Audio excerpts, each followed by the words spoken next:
आज हम बात करेंगे उस दिन की जब एक सबमर्सिबल को पानी के अंदर डुबाना था। ये डेट था 18 जून 2023 सुबह 9:30 बजे। इस सबमर्सिबल में बैठे टोटल 5 लोग थे जिनको समंदर के अंदर जाकर टाइटैनिक शिप के रैक को देखना था। वही एक महान जहाज जो 1912 में डूब चुका था। ये सफ़र बहुत ही महंगा था जिसके लिए एक टूरिस्ट को वहां जाने के लिए लगभग 2 करोड़ रुपए देने पड़ते हैं और वो भी कुछ ही घंटों के लिए। ये ट्रिप इतनी महंगी इसीलिए है क्योंकि टाइटैनिक शिप का जो रैक है वो समंदर की गहराइयों में बहुत नीचे छुपा हुआ है। स्पेसिफिकली कहा जाए लगभग 3810 मीटर। इस सबमर्सिबल को पानी का सफ़र शुरू करने के लिए इसे करीब 2 घंटे का समय लगेगा। हर 15 मिनट के इंटरवल पर यह सबमर्सिबल अपना सिग्नल देता है समंदर के ऊपर मौजूद एक जहाज पोलर प्रिंस को। यही एक तरीका था एक दूसरे के साथ कांटेक्ट में रहने का। 18 जून 2023 को जब सबमर्सिबल को टोटल 1.25 घंटे ही गुजरे थे तो ऊपर बैठा जो जहाज था इनका कांटेक्ट उनसे खत्म हो जाता है। सबमर्सिबल का जो वापसी टाइम था ऊपर आने का वो था शाम के 4:30 बजे, लेकिन वो वापस नहीं आ पाए। कुछ टाइम तक जो लोग पोलर प्रिंस में बैठे थे वो कुछ देर तक और रुकते हैं ये सोच कर के सबमर्सिबल वापस आएगी, मगर बदकिस्मती की वजह से जब 7:30 भी बज गए तो इन्होंने यूएस कोस्ट गार्ड को इन्फॉर्म करने का सोचा।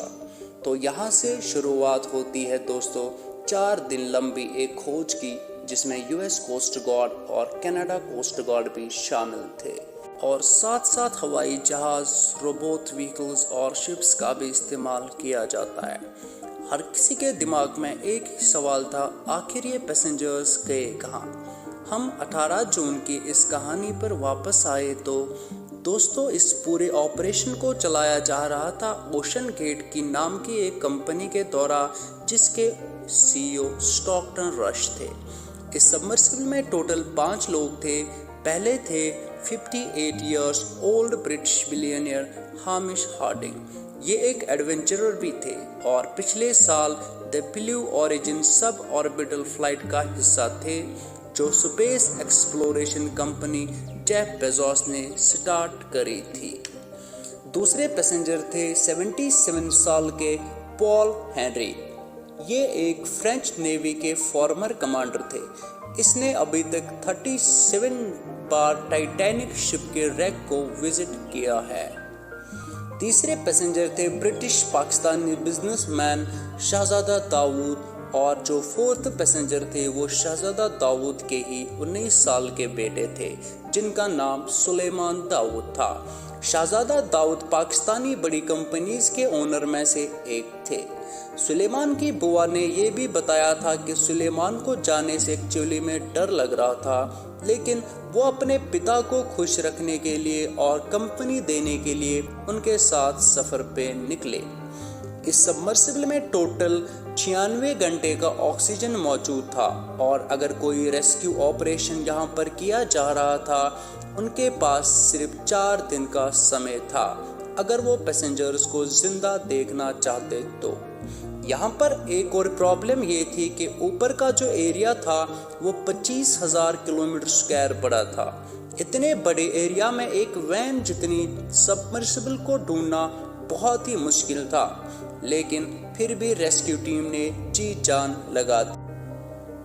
दोस्तों रेस्क्यू ऑपरेशंस में 2 अमेरिकन और 2 कैनेडियन हवाई जहाज, इन दोनों में सोनार को डिप्लॉय किया गया जिससे कि ये पानी के अंदर भी डिटेक्ट कर सके।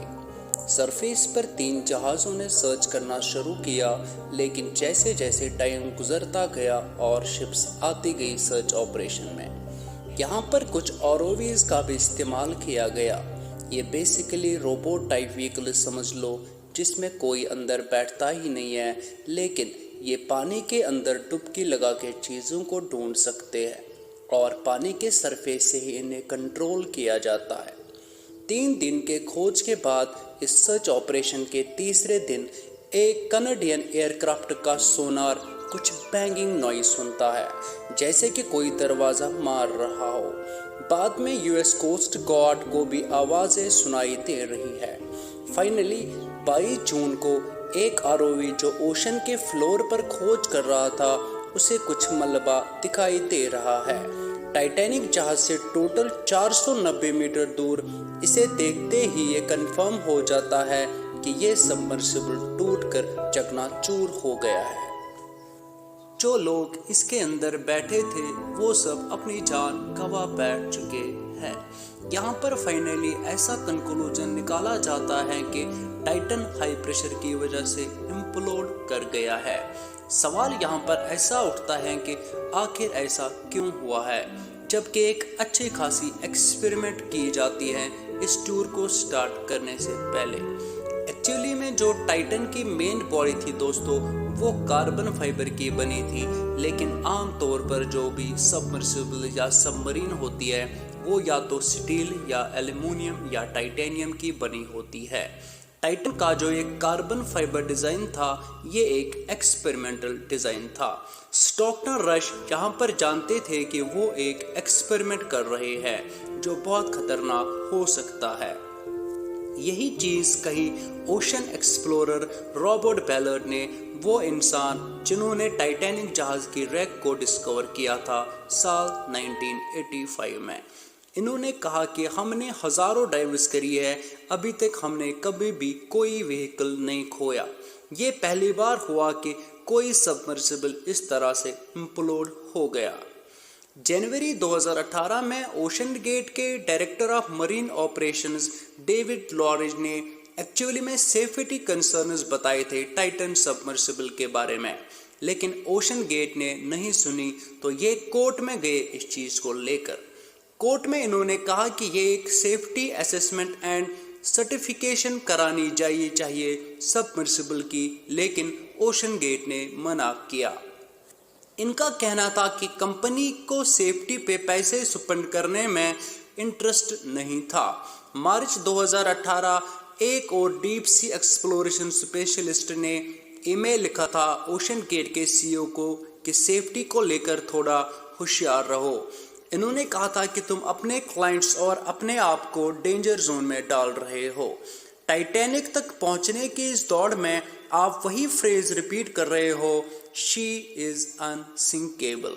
इतिहास के पन्नों में अब स्टॉकटन रश का नाम भी इस लिस्ट में शामिल हो गया है, list of inventors who were killed by their own inventions. Video informative लगा तो मेरी चैनल को सब्सक्राइब करो। बहुत बहुत शुक्रिया।